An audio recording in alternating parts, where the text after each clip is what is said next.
you get limit, boy. Oh, did you? Found lean limit. Like sideways? Yeah, it strap oversteered on him, so he was coming around this way. Whoa. He was coming around this way, and it hit a good patch of gravel, and it went the other way. What's going on, guys? So that was a few clips from the Autocross event this past weekend. It was so much fun. It was actually my first event to compete in. I went to the one that they had last month just as like a spectator, got some footage and stuff, and I had 30 days essentially to get a car and get it prepped for this event. So that's what I did. Ended up getting this Z, and today I'm just gonna kind of go over what to expect on your first Autocross event. There's really not a whole lot that you need, which is super cool. So this will just be like a few tips and whatever else to get your car ready. But also, if you have any, leave them in the comments, because I'm always down to learn as much as I can, especially when it comes to getting into a new hobby. So let's go ahead and get into it. First things first is gonna be like your text sheet that you need to go over yourself before you actually show up the day of. Because just because you're registered and stuff doesn't mean you're actually gonna run the course necessarily. So if your car can't pass the spec, then neither can you, so you're out. You are out of here. I've just got one right here downloaded on my phone that I'll leave the link below to. Now this one's a lot more in depth than the one that they actually do, at least at this little event that they had up here. So definitely check like the rules and everything when you go to enter. They'll have the sheet that they're actually gonna go by. This one I just found online. That's just kind of like a generic one. So I'm not gonna go through every single one of these, but just kind of like more of the major stuff and kind of what they looked for. As far as the outside goes, you don't want anything loose, hanging, swinging, like nothing like that. So if you have any side skirts and everything that like mine don't like fit exactly, just zip tie them up, make sure that they're gonna be really sturdy. Lug nuts are tight. That's actually just, most of this stuff is just for your safety as well. And then as far as like the engine bay, you wanna make sure all your fluids are topped off. I had to do the coolant, everything else was good though. And then again, you don't want anything in here rattling or hanging, just in case it gets caught like in the belt or something. Now I've taken the bumper off of this because I've been kind of doing some AC repair stuff, get it working. So don't think that that's like, that has anything to do with this video.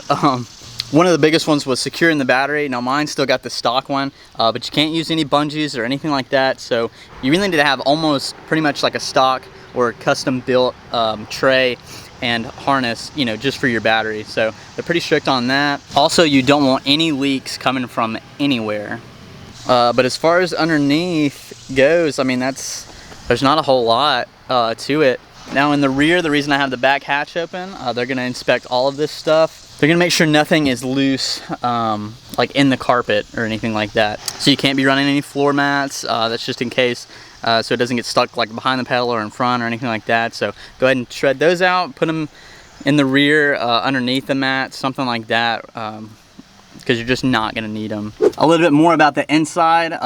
You don't have to have a roll cage for autocross, but if you have a convertible, you definitely have to have one. But if you do have one that's either like the half cage or even having the full roll like all the way around, make sure that there's some type of padding, whether that be like the foam noodles or something like that, on anywhere that you may be able to hit your head, which you should probably already have. If you're already, you know, taking this thing on the road and whatnot. The key to all the specs is really just safety. So, like I said, it's nothing crazy, but it's just to have your car as safe as possible. One other thing is the driver is gonna need a helmet, okay? Just like your normal race helmets. This is actually one that I had when I had a motorcycle, an R6. So I've got a camera mount on this. I've also got a magnet mount. Man, this thing is so strong. I'll put this in the link. It's crazy. So if you're gonna take any videos, make sure you already have that.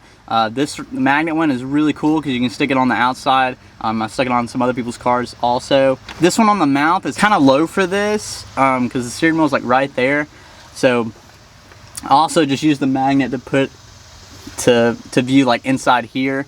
A lot of people will have like a GoPro or something on the outside, up like next to your eyes. So I think that's the better way to go, and I may end up getting one of those. One other thing to check too is sit in your car and put your helmet on, just like I did. You may or may not have enough clearance for headliner. So I ended up taking my headliner out, not for that reason.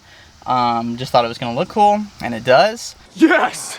But I did have a dude drive my car, and he had to put the helmet on inside because of the edging right here. He couldn't actually get in with the helmet on. So double check that, because you still want clearance even when you have your helmet on.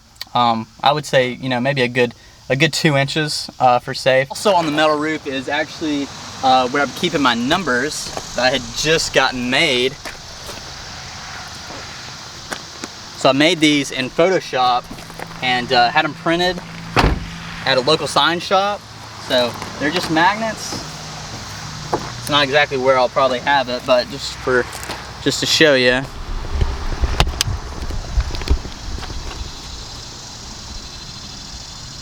And you don't have to have these made or anything for really any event that you go to.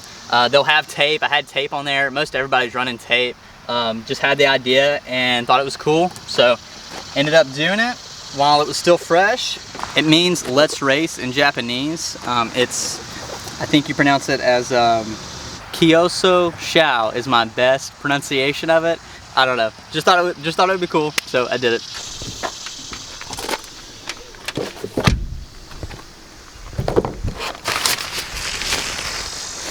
Now what I had sitting over here in the passenger side is going to be a cooler, a little Yeti cooler right here. It's really hot out there, so you want to have as much water as possible or some snacks. We had a food vendor, but just to save the time from like going over there back and forth, just brought a cooler with some snacks in it. Had PB&J, Peanut butter jelly. you know, the classics. Now you can't keep this in your car, but there should be like a tent for drivers or something like that.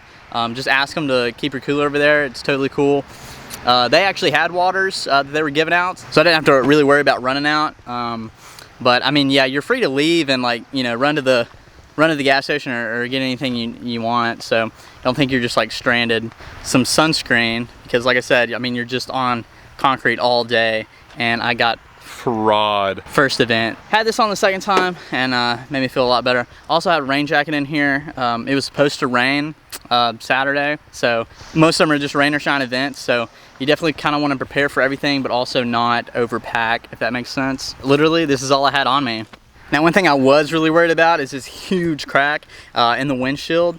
They ended up letting it ride, so I don't know if it's because it's like, I mean, it's still sturdy or what, but on the little sheet, it had no cracks in the windshield. So I don't know if that's just like certain tracks or what, but definitely ask a few people if you can, because like I said, I mean, it would really suck if you did all the registration and showed up, you know, super early. You know, they were like, hey, sorry, can't let you run because of this or that.